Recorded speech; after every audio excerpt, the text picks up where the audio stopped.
मुक्ति तो बहुत छोटी सी चीज है, इनको जो मिलने वाला है वो मिलने वाला है केवल भगवत प्रेम। भगवत प्रेम तभी संभव है जबकि इनके मन में ये बात बैठी हुई है, इनके मन में ये बात बैठी हुई है कि ये वक्ता निष्कामी है, ये अपने लिए नहीं कर रहा है, ये जो है ना इसका भाव कुछ दूसरा है।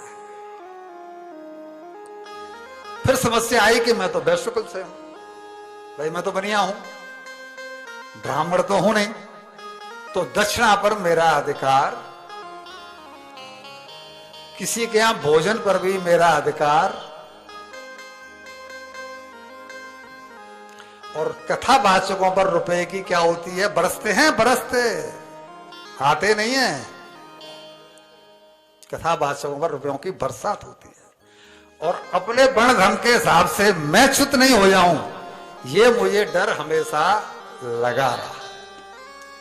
इसलिए इस चौकी पर बैठने से पहले मैंने 3 संकल्प लिए कि कभी मुझसे भूल नहीं हो जाए, कि एक नया पैसा कभी दक्षिणा में नहीं लूंगा, क्योंकि मैं ब्राह्मण नहीं हूं।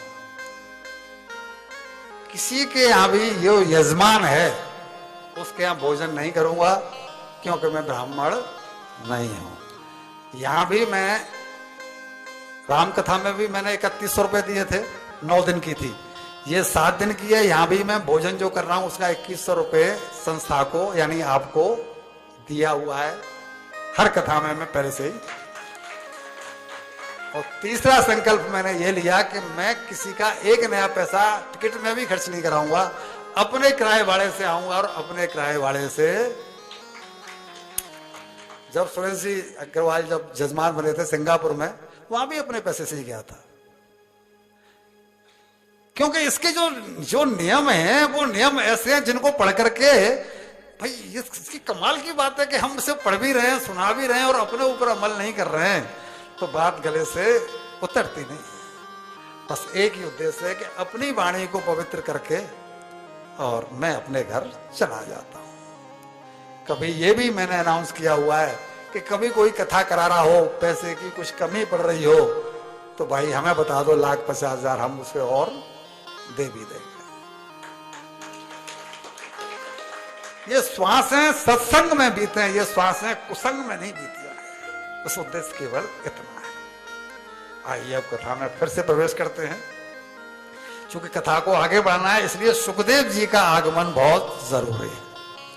बिना सुखदेव जी के आगमन कथा बढ़ेगी नहीं। तो महाभारत युद्ध में जब अश्वस्थामा ने द्रौपदी के सोए हुए कृष्णा सुतानाम स्वपताम सिरांसी सिर काट करके और दुर्योधन को ला करके भेंट कर दिए, तो एक तरह से उसने सोचा कि मैंने पांडव वंश को अब निर्वंश कर दिया, क्योंकि पांचों पांडवों के पुत्र मर गए, तो अब कोई संतान आगे होने वाली नहीं है, और संतान आगे जब होगी नहीं तो ये वंश निर्वंश हो जाएगा। लेकिन संजोग से अर्जुन की पुत्र वधु, यानी अर्जुन के पुत्र, उनकी पुत्र वधु उत्तरा, अभिमन्यु की पुत्र वधु यानी बहू उत्तरा, वो गर्भवती थी। बस वो उनके वंश को चलाने का एकमात्र साधन बचा था। तो युद्ध की समाप्ति पर जब समाप्त हो गया, सब काम हो गया, उनका राज तिलक हो गया युधिष्ठिर का, और भगवान कृष्ण चलने को हुए द्वारका के लिए, तब अभिमन्यु की पत्नी दौड़ती दौड़ती भगवान के पास आई और वो रथ को उनको रोक लिया कि पाए पाए महायोगिन देव देव जगत पते, मुझे बचा लो, मुझे बचा लो। क्यों?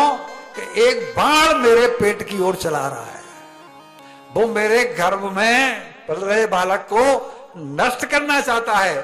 अगर ये बालक समाप्त हो गया तो पांडव वंश में आगे कोई वंश फिकर नहीं रह पाएगा।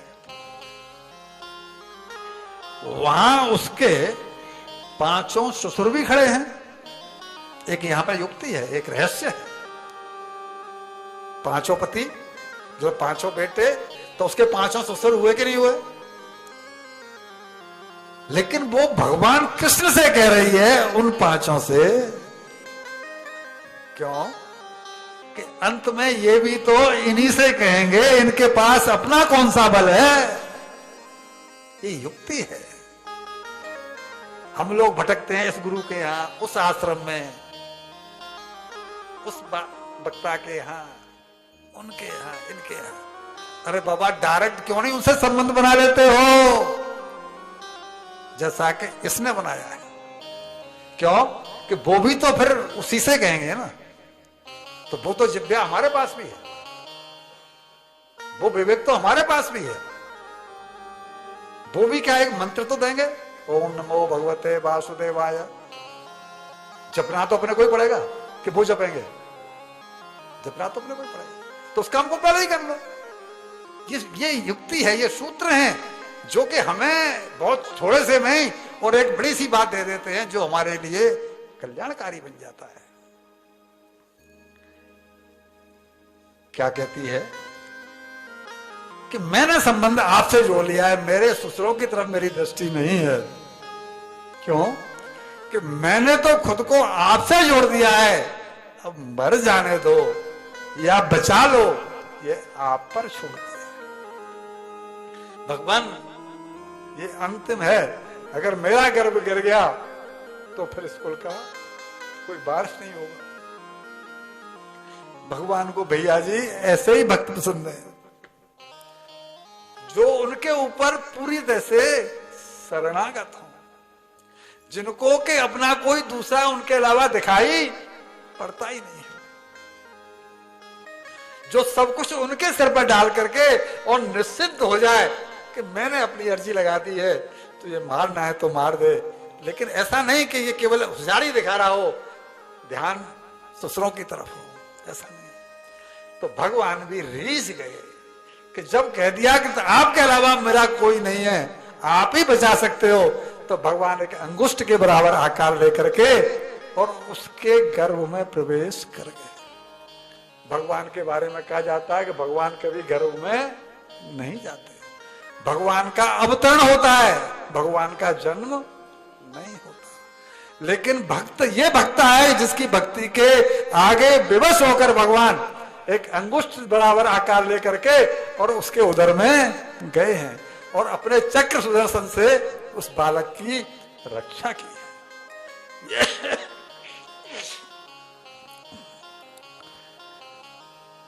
जब रक्षा हो गई, कुंती ने उनकी स्तुति की है।